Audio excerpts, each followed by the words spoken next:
Unknown and uncharted dimension.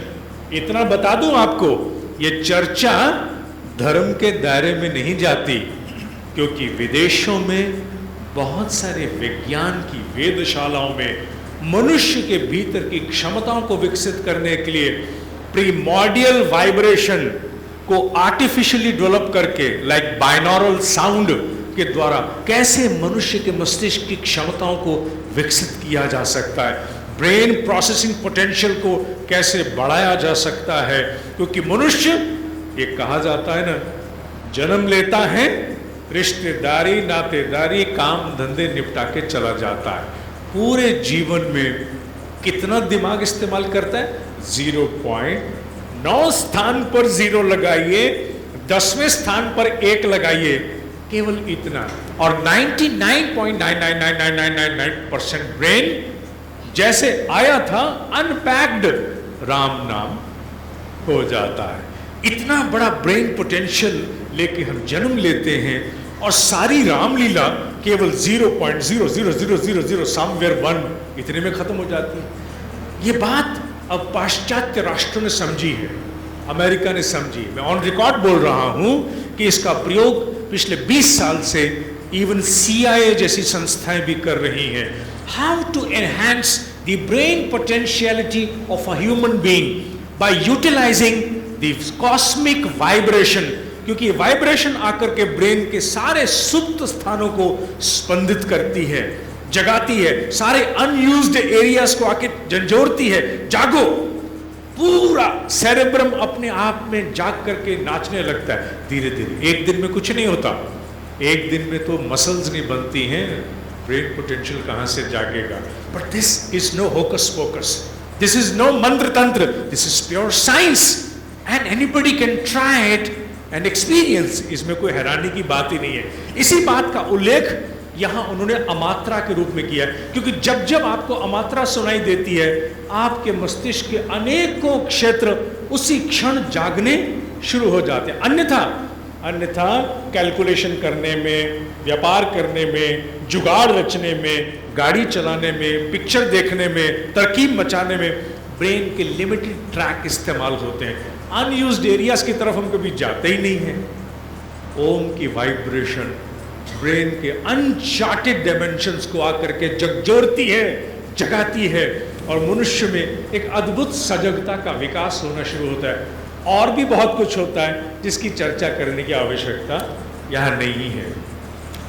श्लोक तृतीय श्लोक जागरित स्थानो बहि प्रज्ञ सप्तांग एको विंशति मुख स्थूल भुक् वैश्वानर प्रथम पाद। This is again very interesting. It's so interesting, I'm telling you. आप में से हो सकता है कोई कहे हमें तो समझ में नहीं इतना पूरा आया, ये इंटरेस्टिंग बोल रहे हैं। ये इंटरेस्टिंग इसलिए है क्योंकि इसका एक बहुत बड़ा सुंदर रूप ये है। बहुत सारी बातें जो आपको अभी समझ नहीं आई, लेकिन आपके अवचेतन मन ने सुन ली, आने वाले समय में वो खिलेंगी। कैसे खिलेंगी? यही तो सबसे बड़ा इंटरेस्टिंग पार्ट है। ज्ञान के साथ ये बड़ा अद्भुत रूप है। बहुत सा ज्ञान जो आपने सुन लिया, भले आज समझ नहीं आया, आने वाले समय में खिलेगा, और खिल करके बोध बन करके आपके मस्तिष्क में पीछे अवस्थित हो जाएगा। And that is the beatitude of the interest part which I am making a mention. पीछे की तरफ चले, इन्होंने अ, उ और म की चर्चा की है। ऋषियों ने कहा मनुष्य के, यहां मनुष्य के साथ जोड़ के बात कर रहे हैं, विद यू एंड मी। उन्होंने कहा हम सब 3 प्रकार की अवस्थाओं में रहते हैं। आप सुन रहे हो? सुन रहे हो? कौन कौन सो गया? आप सो गए? सब जाग रहे। Great, wonderful. ऋषियों ने कहा हम सब में जो अवेयरनेस है, सजगता, वो 3 प्रकार से मूलतः सक्रिय होती है। अ, उ और म। अ माने, अ को उन्होंने कहा जागृत अवस्था। जागृत माने आप मुझे सुन रहे हो और आप मुझे समझने की कोशिश कर रहे हो, ये जागृत है। उ माने उन्होंने कहा स्वप्न की अवस्था, जब हम सपने देखते हैं, अभी समझाऊंगा, यहाँ सपने वो वाले नहीं हैं, यहाँ सपने कलाम साहब वाले हैं। और माँ को उन्होंने कहा सुषुप्ति की अवस्था। हम सब सजगता की 3 अवस्थाओं में रहते हैं। We are outward externalised attentive when we listen something or when we do something or when we engage in some external activity। और जब हम बाहरी रूप से कुछ नहीं कर रहे होते तो हम स्वप्न के मोड में चले जाते हैं। हमारे 3 मोड हैं ये। स्वप्न का मोड, हाँ आप सोच रहे हैं कि स्वप्न का मोड केवल वो होता है जब हम बिस्तर पे लेटे खर्र खर्र और एक सपना आ रहा है। नहीं, not that. Yes, that also is a स्वप्न, लेकिन केवल वही नहीं। बहुत बार जैसे हम स्कूल में बच्चों को कई बार जाकर के समझाते हैं ना, हम बच्चों कहते हैं तुम क्लास में बैठे हो, तुम्हारी आंखें खुली हैं, तुम टीचर की तरफ देख रहे हो, लेकिन तुम क्लास में नहीं हो, तुम गुड़ुम गुड़ुम गुड़ुम गुड़ुम गुड़ुम गुड़ुम गुड़ुम, तुम तो कहीं और हो, तुम यहाँ नहीं हो, पर आंखें खुली हैं। इसका मतलब उस समय वो बच्चा कहाँ है जब वो क्लास में विद्यमान है, आंखें खुली हैं, लेकिन वो वहां नहीं है। उस समय वो स्वप्न की परिधि में ही माना जा सकता है। Every inner contemplation is also a dream state, जिसमें आप बाहरी रूप से इन्वॉल्व नहीं है, अपने अंदर है। इसी की चर्चा उन्होंने ऊ से कही है कि मनुष्य की सजगता में मदर वाइब्रेशन, मां, तरंगों की मां सजगता में आकर 3 खेल खेलती है। एक तब जब मनुष्य बाहरी ओर से सजग होता है, एक तब जब मनुष्य स्वप्न में होता है, और एक तब मां कब, जब वो कोई स्वप्न नहीं देख रहा होता। रात को जब हम सोते हैं तो कुछ ऐसे पल भी तो रात में होते हैं जब वो कोई सपना ही नहीं आ रहा होता, पता ही नहीं चलता। नो ड्रीम, जिसे ड्रीमलेस स्टेट कहते हैं। ड्रीमलेस स्टेट को या जागते हुए थॉटलेस स्टेट को उन्होंने सुषुप्ति नाम से संबोधित किया। उन्होंने कहा ये मदर ऑफ द वाइब्रेशन ओम 3 रूपों में आपकी और मेरी सजगता में काम करती है, जागृत, स्वप्न और सुषुप्ति।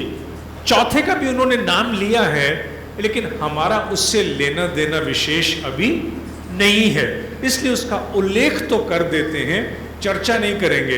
हालांकि उसका नाम उपनिषद में नहीं है, ज्ञानियों ने नाम इस्तेमाल किया है, तुरीय अवस्था। माने मनुष्य की सजगता की 4 अवस्थाएं हैं, जागृत, स्वप्न, सुषुप्ति, तुरीय। लेकिन उपनिषद में तुरीय नहीं लिखा, साइलेंट है। उपनिषद वाला जो लिखने वाला जो क्राफ्ट्समैन था वो बड़ा स्मार्ट था।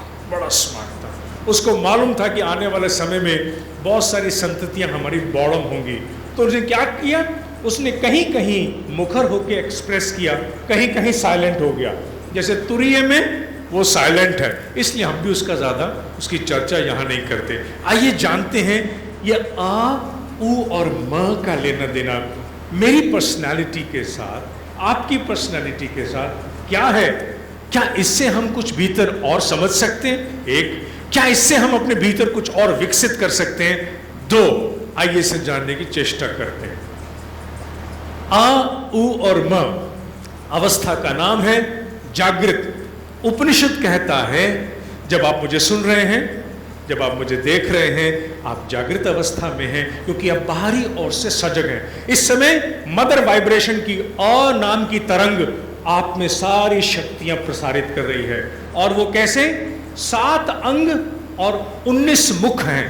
अब ये सुनने के बाद थोड़ी सी कंफ्यूजन होती है। मैं सुन रहा हूं, यस आई एम अटेंटिव, मेरी अटेंटिवनेस के समझ रहे हैं ना? समझ रहे हैं? गुड। मेरी अटेंटिवनेस के 7 अंग 19 मुख, ये कौन से हो गए? I don't understand, I am just 1। Yes I am 1। ये 7 अंग 19 मुख, इसे उन्होंने समझाने की कोशिश की है, लेकिन यहां वो बड़े साइलेंट हो गए। उपनिषदकार यहां साइलेंट हो गया। उसने ये नहीं बताया ये 7 अंग कौन से हैं जो तुम्हारी अटेंटिवनेस में है। अटेंशन में है, ये 19 मुख कौन से हैं, वो यहाँ साइलेंट हो गया। एक संकेत छोड़ा जिसे ज्ञानियों ने बाद में विकसित किया। संकेत क्या छोड़ा? उन्होंने कहा इस अवस्था का एक नाम है, नाम वैश्वानर। वैश्वानर अर्थात इस विश्व की बाहरी ऊर्जा, ये इसका नाम है। जैसे उन्होंने नाम लिखा तो ज्ञानियों ने फिर इन सातों को और 19 मुखों की व्याख्या शुरू की। उन्होंने कहा ये 7 अंग कौन से हैं? ये 7 अंग हैं सूक्ष्म जगत, सूर्य, आकाश, वायु, अग्नि, जल, पृथ्वी। सूक्ष्म जगत कौन सा होता है? मैंने अनेकों रिकॉर्डिंग में कहा है कि मेरे ब्रह्म ऋषि ने मुझे एक दिन कहा था, तुझे आसपास क्या दिख रहा है? तो मैंने आसपास देखा और मैं चुप हो गया। ये जो दिखने वाली दुनिया है, ये ना दिखने वाली दुनिया से कई कई कई गुना बड़ी है। वो हर बात को 3 बार रिपीट करते थे, क्योंकि उनको मालूम था कि मूर्ख आदमी को एक बार बात समझ नहीं आएगी। आई मस्ट पुश, तो वो पुश करने के लिए 3 बार बोलते थे। ये जो दिखने वाली दुनिया है, इसके अनुपात में ना दिखने वाली दुनिया कई कई कई गुना बड़ी है। 3 बार बोला उन्होंने। उस समय तो वो बोल गए, मैंने भी नहीं इतना समझा। आज जैसे जैसे विज्ञान प्रगति कर रहा है, हम देख रहे हैं कि यस, कितने सूक्ष्म जगत हैं। बाहर आप वायु को देख लीजिए, वायु के कितने सूक्ष्म जगत हैं। क्या केवल बाहर ऑक्सीजन है या अंदर? नहीं, there are so many things which contribute, connive. यहाँ कार्बन भी हो सकती है, सिलिका भी हो सकता है, लेड भी हो सकता है, नाइट्रोजन भी हो सकती है, हाइड्रोजन भी हो सकती है, कार्बन डाइऑक्साइड भी हो सकती है, पता नहीं कितना कुछ हो सकता है। एक समय पर अनेकों जगत हमारे सामने सक्रिय हैं। इसी तरह जब आप मुझे सुन रहे हो, इस समय आपके भीतर भी अनेकों जगत सक्रिय हैं।